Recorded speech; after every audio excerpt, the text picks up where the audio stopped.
Hello, everyone. I'm Dr. Sri Banerjee, epidemiologist, biostatistician, faculty member, and I wanted to go over something that is critical in society is to provide justice for people that have done wrong. And sometimes there are strategies of rehabilitation that you may want to implement, but the fact of the matter is some people are going to be breaking the law and causing harm to others, and this is something that psychopathology, some of the words that are there, narcissism, a lot of them and psychologically are impacted by these personalities. So let's go ahead and see what's going on here. The criminal justice system is impacted by the bias of police mentality. What does that mean? So sometimes in the criminal justice system, there's focus on punitive action and punitive measures, but no focus, not as much money goes into rehabilitation, into society. Although having people rehabilitate um, eventually saves a lot of money, a lot of taxpayer dollars, but because there is such a gap between prevention and the committing of the crime, people don't acknowledge that. But prevention, and then once the crime has been created, rehabilitation. Now, this is not the case for serial killers or child rapists and child molesters. That is the most severe sort of crime that people can inflict upon people. This is the taking of innocence, and that is unacceptable. So we have the origins of the slave patrol. That's where kind of modern day policing was set up. So why is this important? Well, the whole idea is even after emancipation of the slaves, when they got freed, they were facing the same discrimination, and these were called Jim Crow laws. So in the Carolinas in the early 1700s, the following was the mission for policing, and that is to establish a system of terror in response to slave uprising with the capacity to pursue, apprehend, and return runaway slaves to their owners. And listen to this, this gets better in a sarcastic way. Slave patrols allowed forcible entry into any home solely based on suspicions of protecting runaway slaves. So this is part of the Underground Railroad. Of course, Harriet Tubman was part of that, and many others. There's a lot of trails and everything that helped people go to the north. So a lot of these policing mentality was did go away in after the emancipation. Now, what's the law enforcement set up by? So law enforcement officials are responsible for the investigation of a crime and to gather evidence to identify and use against the presumed perpetrator. So what does that mean? They are ones that gather the evidence, law enforcement officials. And then, of course, they're supposed to operate in that individuals are suspects and innocent until proven guilty. But many times, the idea is all suspects are are guilty until you're proven innocent. And this happens a lot with minority groups, more so, and you'll see that from police brutalities all over, from Baltimore of course, we had the Rodney King beatings over in California, and many different places. So, as you can see, and one of my nephews worked there. He is a full-time employee, and as you can see, close to 700,000 employed law enforcement officials across the United States. Of course, the Fourth Amendment prohibits unreasonable searches and seizures and is the foundation for the protections included in our Miranda rights. Of course, not everyone gets Miranda rights equally. Some don't have any choice in certain things, in the committing of crimes, perhaps that was promoted or aided by people.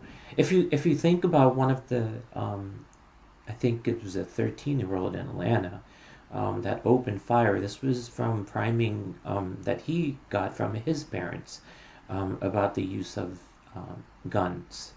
And that's something I'm working on with another colleague, Joe McMillan, and we're kind of trying to get to the bottom of this. And a lot of these are adverse childhood experiences that lead to that. So Dr. McMillan and I will be working more on that.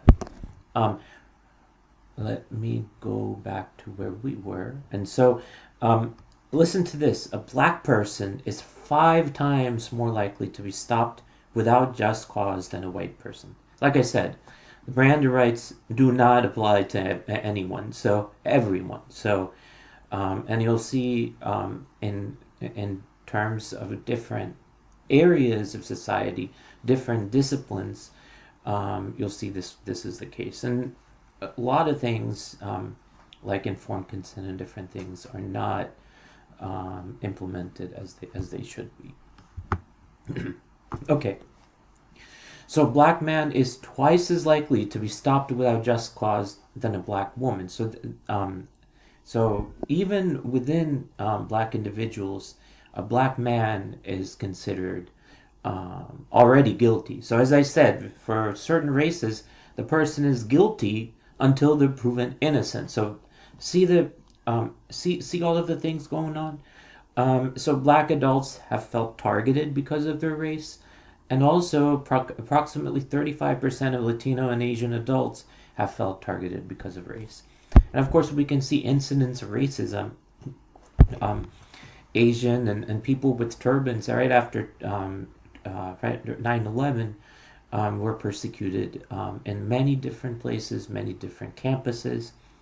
And so you can kind of see this reflect. I've seen this over the years reflected. So look at this. 35 of these officers were convicted of a crime, often a lesser offense such as manslaughter or negligent homicide rather than murder. So there's only 3 officers that have been convicted of murder during this period and seen their conviction stand.